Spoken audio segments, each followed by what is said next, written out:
Hello and welcome back to our channel. If you've clicked this video, that means that you've decided 2026 is the year of your new kitchen project. First of all, congratulations. Now, there's a lot of things that we need to start thinking about. When it comes to planning a new kitchen, there are quite a few variables and you're probably thinking, where do I even begin? Well, today we're going to give you a step-by-step guide on how to plan your kitchen. Hello again, we're here once again in beautiful Northumberland.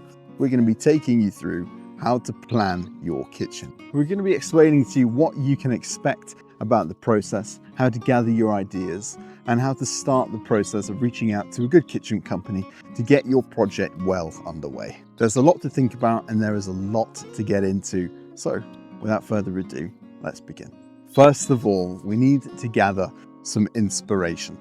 Browse Pinterest, scroll Instagram, start following some good kitchen design accounts on social media of any form, Facebook, YouTube, whatever. Get yourself some good ideas. As somebody who designs, supplies and fits kitchens, I love it when somebody comes to me with a Pinterest board or a small outline of what they want. Gather all sorts of information and ideas of types of things that you would like in your kitchen.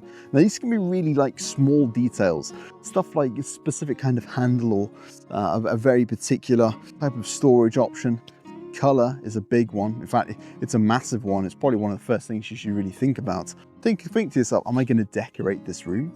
If so, maybe you should start at the color of the walls or the color of the kitchen, and maybe begin to envision what the whole room's going to look like. If you're keeping the walls of the kitchen the same color, it's pretty easy to then pick a color of the kitchen itself. Might require a little bit more thought if you're changing the entire color of the entire room. Then you've got to really think about the palette of your kitchen and if that's going to match up with what you're going for when you do your decoration. Honestly, the best tool for this process is Pinterest. Load it up. There's really no limit to how big your Pinterest board can be. Even if something only mildly attracts you, just stick it on that Pinterest board.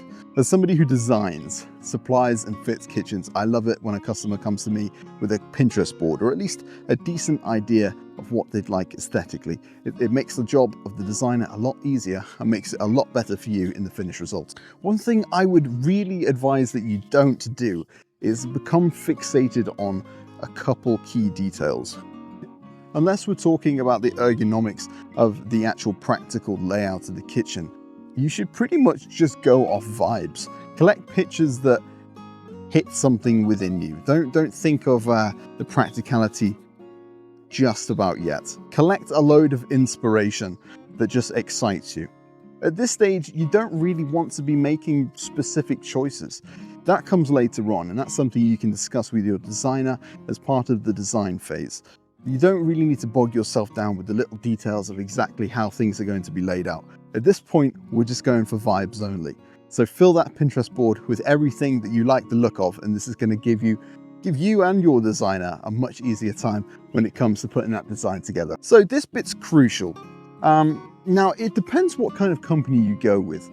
For instance, and this isn't really intended to be a plug for ourselves, honestly, we want this video to be applicable for anybody, anywhere in the world who's going through the process of thinking and planning their kitchen.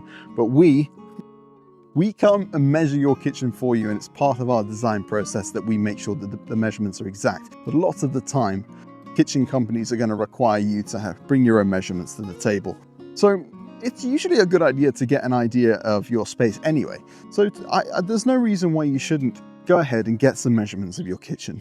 Measure every wall, every door opening, the ceiling height, all the features, whether that be windows or obstacles on the walls, bulkheads where the wall comes out, any areas of dead space. It doesn't have to be a professional drawing at this point, but it does need to be accurate. So make sure that those distances from wall to wall are accurate. It's just going to help you build an idea of what you can already fit in your space. And a lot of the time it is helpful to kind of have a go yourself at mapping out where you might like things to be. And honestly, if anything, it's just a fun exercise to do, and it just gets you infused and gets you kind of in the mind state of actually designing the kitchen. It's not at all necessary, depending on where you go and what company you use. A lot of places will want to do it themselves and they'll do it for you, and they'll probably do a more accurate job of it. Now, I'm sure you'd be totally capable of measuring walls correctly, but it definitely puts one's mind to rest to make sure that it's 100% done properly and that any mistakes in measurement don't fall down to yourself. That's why we like to do it. We like to make sure that it's absolutely A1. So anyway, make sure that you mark the opening direction of your doors and windows, for instance. That's also quite a key detail that some people forget. If you've already got a kitchen in there, also, you should take pictures of your current kitchen. This will kind of give you a good idea of a quick reference to see what already works in your space. And maybe your new kitchen is just going to be a slight tweak on your existing design. And if so, taking a picture of it and sharing it with your designer, if they don't come to see you, is an excellent idea. So we've got a good Pinterest board going. We have an idea of the kind of color, the kind of style, the feel that we want, and we've measured our space. So what's to do next? Well, now we've got to step back and have another think. I want you to think about how you live your life, how you use your kitchen. What goes on in there? Is it a lot of hosting? Is it just simple, quick meals that you make for a family on an evening? Are you thinking about having a seating area, a kitchen island for people to sit at and eat in the kitchen? Do you have a dining table and chairs that you kind of have to account for when it comes to your layout? And do this for a second. Just indulge me and close your eyes and imagine yourself at the hob. Now imagine yourself reaching for another pan or reaching for a spice in the spice cupboard. Where do you want to turn away with a hot pan or an empty dish that you want to then turn to and put it into the sink? So imagine how you'd like it to flow. What would make most sense to you?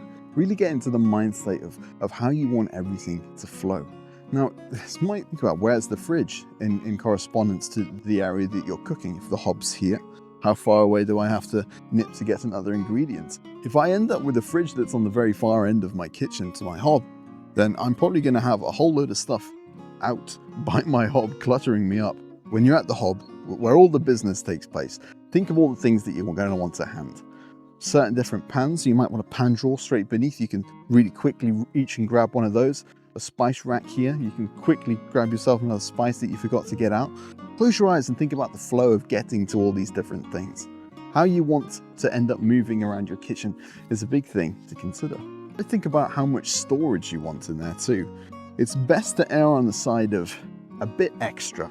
Now this totally depends on the type of cooking and type of activities you do in your kitchen. Depends on the type of cuisine that you prepare. If you're quite spice heavy and have a lot of spices, perhaps a dedicated spice rack on a carousel is something that would be a really good idea for your space. Just be cognizant of these kind of things at this stage and just keep them in mind. Also, if you've already got a kitchen in there, kind of think about the lighting.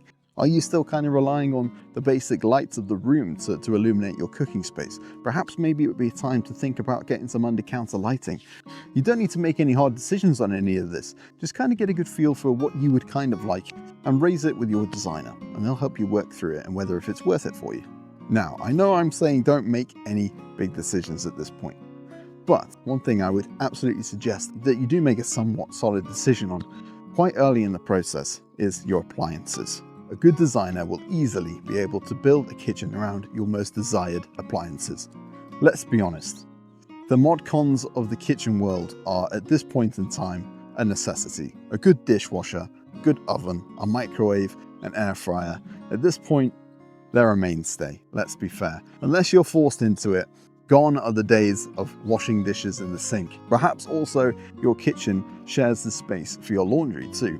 And these are big, heavy obstacles that we really can't change the dimensions of. So it's good to get an understanding of exactly what you want, the dimensions of them, and where they ideally need to go in the room. There's such things to think about as plumbing, and so certain utilities like your sink, your dishwasher, that are going to have to be plumbed in. And you're kind of pinned down by some of these decisions, I won't lie. So you got to get an idea of what it is that you want, and then you can start building around them. That's why I really do suggest that you lock in your decisions where appliances are concerned early in the process. Okay, now this is a really big, important one.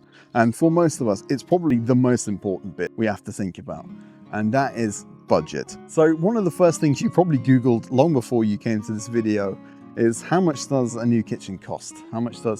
You've probably taken pictures of your kitchen and tried to figure out how much that kitchen would cost. Or you've gone online and had a look at examples of kitchens and tried to figure out how much they costed. It's no secret that in 2026, things cost a lot more. Prices are going up all the time. The cost of living is a consideration for absolutely all of us.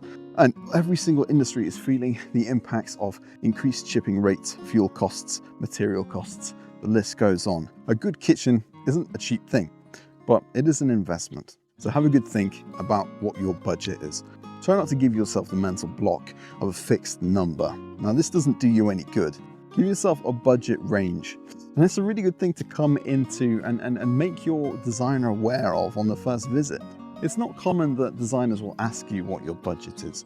It's kind of a little bit of a taboo stepped around subject, but it certainly helps in the design phase to make your designer aware of how much it is that you're really willing and looking to spend. If you go all the way down the rabbit hole, decide you want all these features, all these appliances, and you're planning everything for quite a long time, the designer comes around, does the designs, and then the figure is quite a lot higher than you were expecting, it can feel really deflating.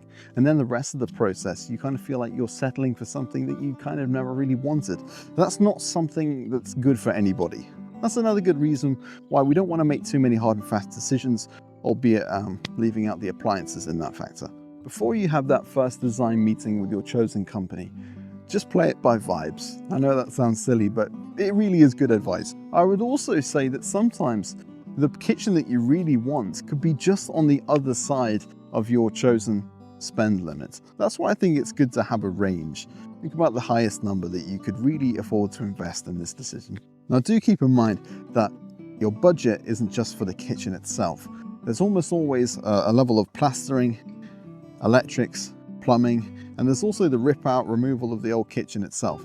So give yourself some leeway and account for this in your mind. Not all of the money that you invest into this is going to go directly into purchasing the kitchen itself. There's quite a few extra things that go into it. Now, we are going to do another video, and it should probably be live by the time you see this one, where we detail the entire process of how a kitchen goes in, from how the design gets done, how the work is carried out, and what to expect physically on the ground as it's all happening. The point is, if you come to the conversation with your designer with a realistic range of what you're actually willing to spend, it really does help smooth the road in terms of getting you there. So, on to the next point. This is a quick one, and it really just touches on what we've already talked about. And just get your ideas all organized together. Get your measurements written down clearly, get all your inspiration images in one place and ready to reference.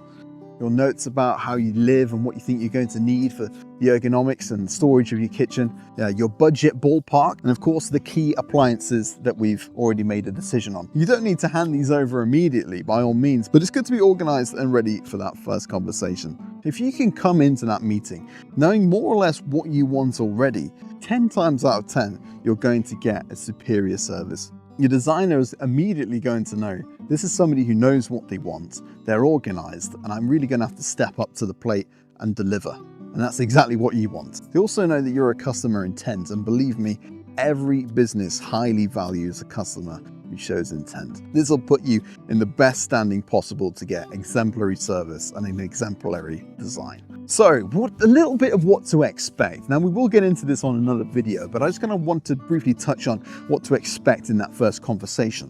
When you contact a kitchen company for the first time, don't expect an immediate sales pitch. A good company should want to have a chat and get to know all about your plans and your ideas before any of that kind of salesy stuff begins. They might ask you a few general questions about what the project is, if it's a full refresh or a new fit out. They'll get a vague idea of what it is that you're trying to do, but no more than that. At that point, really, they should be booking you in. You should be going to visit them, or they should be coming to visit you to talk largely about the project at large.